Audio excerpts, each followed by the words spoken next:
Monde numérique. On connaissait les virus, on connaissait un peu le chiffrement, les cryptos, mais à cette échelle-là, on ne connaissait pas du tout. Là, il n'y avait plus rien qui marchait. Ah non, plus rien. Du coup, plus rien, ni la téléphonie, puisque la téléphonie était IP. Donc le moment où on était chiffré, plus aucun accès sur le système d'information. On avait des procédures de confinement qui faisaient qu'on était dans la procédure à mettre en place. C'était on arrête l'ensemble du système. Donc en quelques minutes, l'ensemble du système d'information est arrêté. C'est-à-dire que les soignants n'ont plus accès au dossier patient, plus accès à la téléphonie. On n'a plus, plus rien ne fonctionne et on soigne sans information médicale, sans aucune information, sinon celle qui est dans la tête des soignants qui sont présents et qui connaissent heureusement leurs malades dans les premières minutes.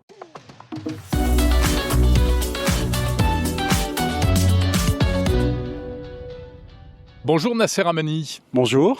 Vous êtes directeur des services numériques des hôpitaux Nord-Ouest. Bienvenue dans ce rendez-vous en partenariat avec la Fédération hospitalière de France à l'occasion du salon Santexpo et à l'occasion de la première table des DSI hospitaliers.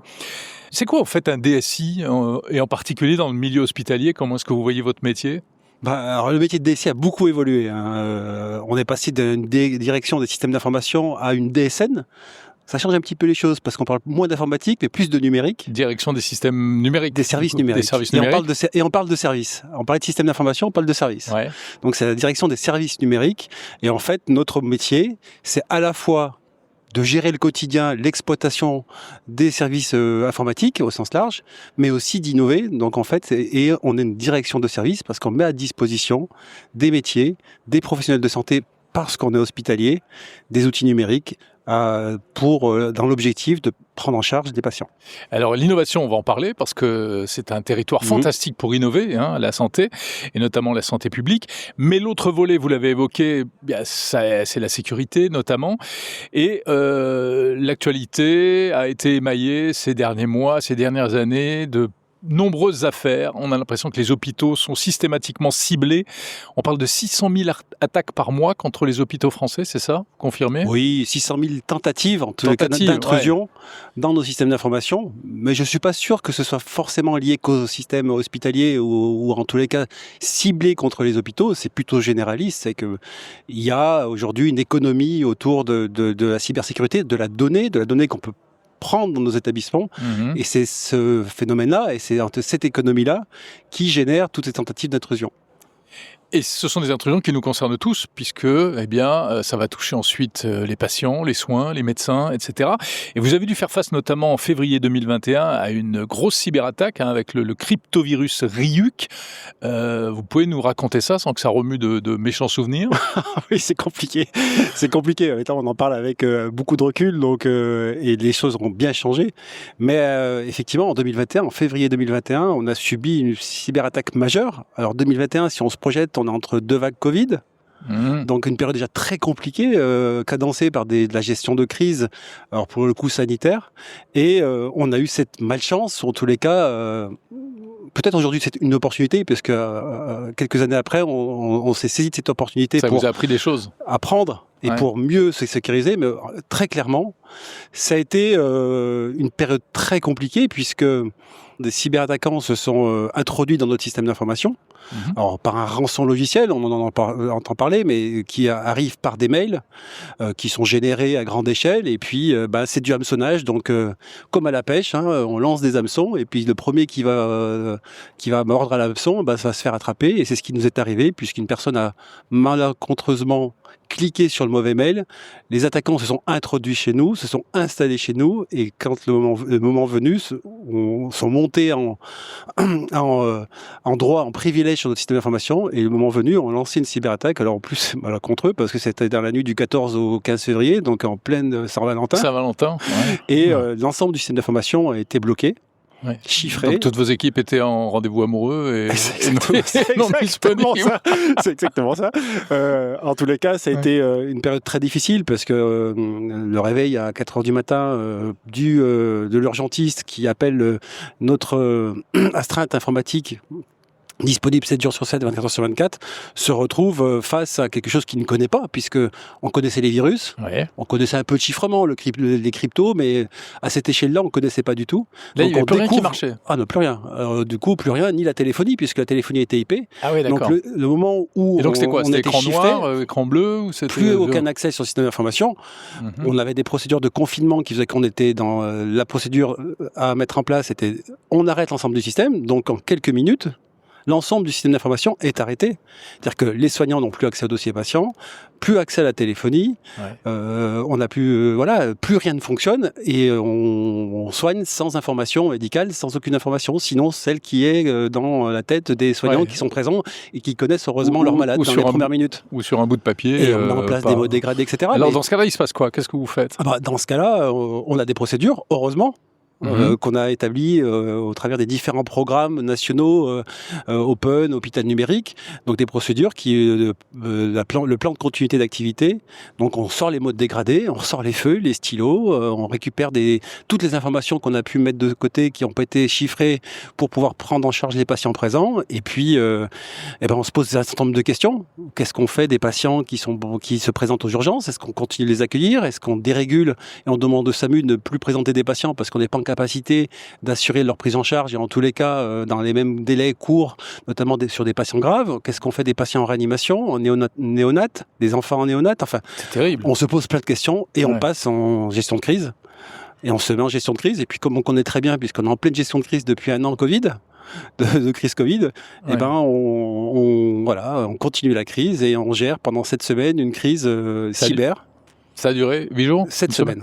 7 semaines? 7 semaines. Alors, il y a eu plusieurs étapes, dans la reconstruction, etc., dans l'analyse de ce qui nous est arrivé, comment on reconstruit.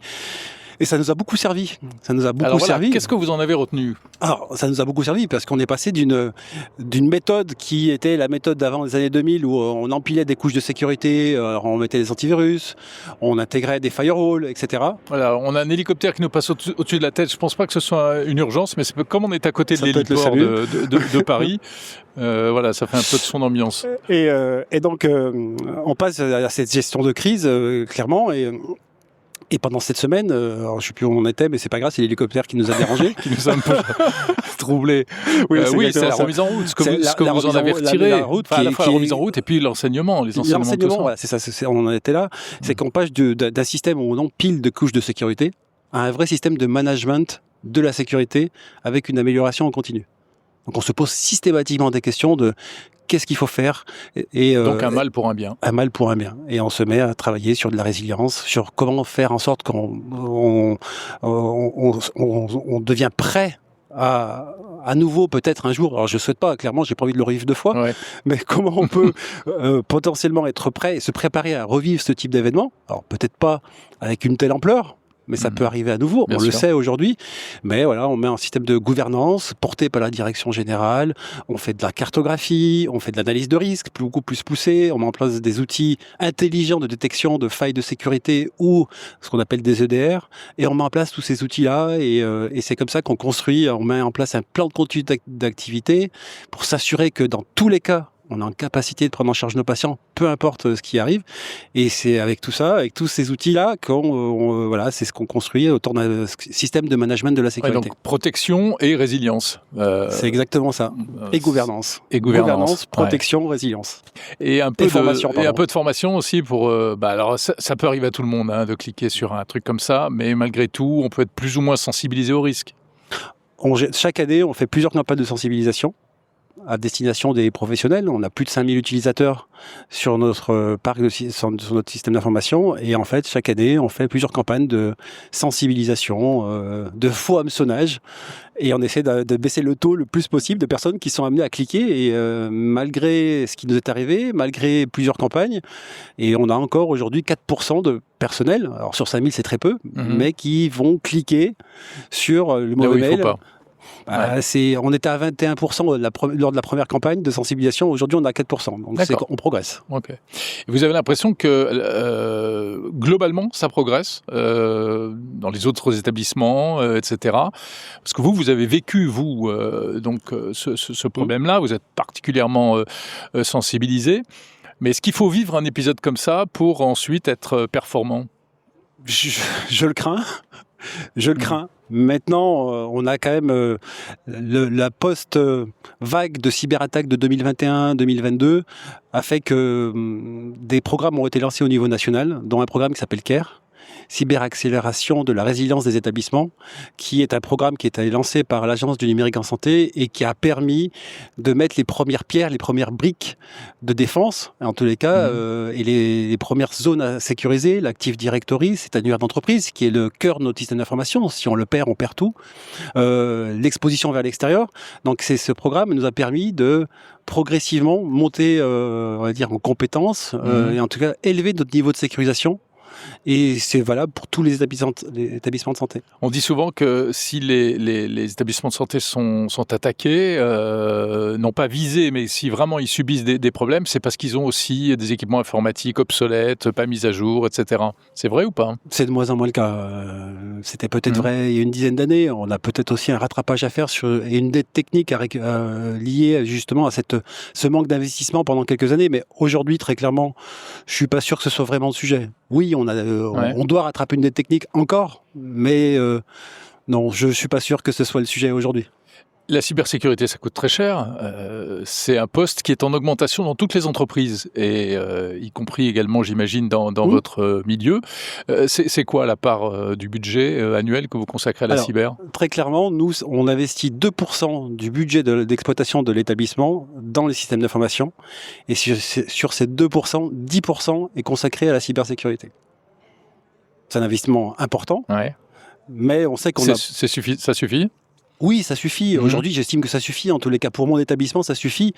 On a reconstruit de façon très sécurisée, aidé par l'Agence nationale de sécurité des systèmes d'information, l'ANSSI. Et donc, on a reconstruit d'une façon très sécurisée. Et je pense qu'aujourd'hui, ça suffit largement à maintenir un niveau de sécurité, à former, à sensibiliser, à être toujours up-to-date dans les technologies qu'on va mettre en place. Et on n'est plus sur l'empilement de couches. Il faut mettre les bonnes couches de sécurité. Et quand on sait que 80% des attaques viennent de l'humain, on forme et on sensibilise. Ça, c'est le côté obscur. On peut dire un mot rapidement du côté un peu plus positif de toutes les innovations technologiques que des équipes comme celle que vous dirigez doivent mettre en place aujourd'hui dans les hôpitaux. Ça consiste en quoi ? C'est quoi ? C'est moderniser des vieux systèmes, c'est faire entrer de l'IA partout C'est un peu tout, mais clairement, l'hôpital se transforme, donc le système de santé se transforme, et les DSI, les DSN doivent accompagner cette transformation. Alors, nous, on a pris le parti, au sein de mon établissement, tout d'abord de travailler sur ce qu'on appelle un concentrateur de données. On l'a pas appelé Health Data Hub, mais un concentrateur de données qui permet de concentrer l'ensemble des données produites. On produit des centaines de milliers de données chaque année. Donc à l'échelle de quoi ? De la région ? À l'échelle de notre territoire. Donc groupement hospitalier de territoire, c'est Rhône, Nord, Beaujolais, Dombes. Et en fait, on centralise, on concentre toutes ces données, on la structure, on la sécurise, et on peut la mettre à disposition. L'objectif, c'est qu'à partir de cet entrepôt de données, concentrateur, on va pouvoir ensuite y plugger, ou en tous les cas la mettre à disposition d'usage, et de vrais cas d'usage, pas de fantasmes, de solutions qui pourraient révolutionner la prise en charge des patients, mais des vrais cas d'usage qui sont portés par nos professionnels, soignants, médecins, au travers d'un comité éthique et scientifique, et qui portent cette innovation-là. Et on va ensuite sur ce concentrateur, parce que la data, c'est la richesse de notre établissement, c'est la valeur que l'on peut de notre établissement, enfin dans les cas de ce que l'on produit, entre autres. Et on va plugger des applications pour pouvoir gérer et tester des usages sur la gestion des parcours. Comment faire en sorte que on puisse encore mieux fluidifier les parcours. On a des établissements aujourd'hui qui sont tout le temps en tension, aux urgences, nombreux passages, des lits qui sont pas toujours disponibles, des patients qui vont dormir aux urgences, et on veut éviter ça. Donc pour éviter ça, il faut qu'on travaille sur les parcours, sur cette prédiction de parcours, et à partir de ce type d'outils, nous on est capable, en tous les cas, l'éditeur avec qui on travaille est capable de nous faire de la prédiction du nombre de passages aux urgences à 5 jours, et avec un taux de prédiction supérieur à 95%. le nombre de femmes, le nombre d'hommes, pour savoir quel type de lit on a besoin, pour quel type de spécialité, quel est le pourcentage. Ça, vous arrivez à le prévoir quasiment. Tout à fait. La société en travail se plug sur notre concentrateur de données, récupère aussi des données externes, puisqu'en fait, pour la prédiction aux urgences, il faut qu'on avoir des données du territoire, sur les accidents sur l'autoroute, sur les fêtes locales, les matchs de foot éventuellement qui peuvent générer des flux aux urgences, tout ce qui peut générer un flux aux urgences, la météo, et à partir de ces données, donc on va pouvoir générer ce type de prédiction, prévoir le nombre de lits dont on a besoin, en neuro, en cardio, en pneumo, etc. Et aussi informer le patient sur sa trajectoire et son parcours aux urgences. Il va avoir un examen au laboratoire, un prélèvement sanguin, il va avoir son résultat, à quelle heure. Donc le patient est ainsi informé de tout son parcours aux urgences, le patient, mais aussi sa famille, qui potentiellement attend en salle d'attente et pose la question de savoir mais qu'est-ce qui se passe, où est-ce qu'il en est, voilà. Et donc c'est informé de quelle manière ? Avec une application, en fait, un QR code, avec un code spécifique lié au patient qui permet de savoir en temps réel où en est le patient aux urgences.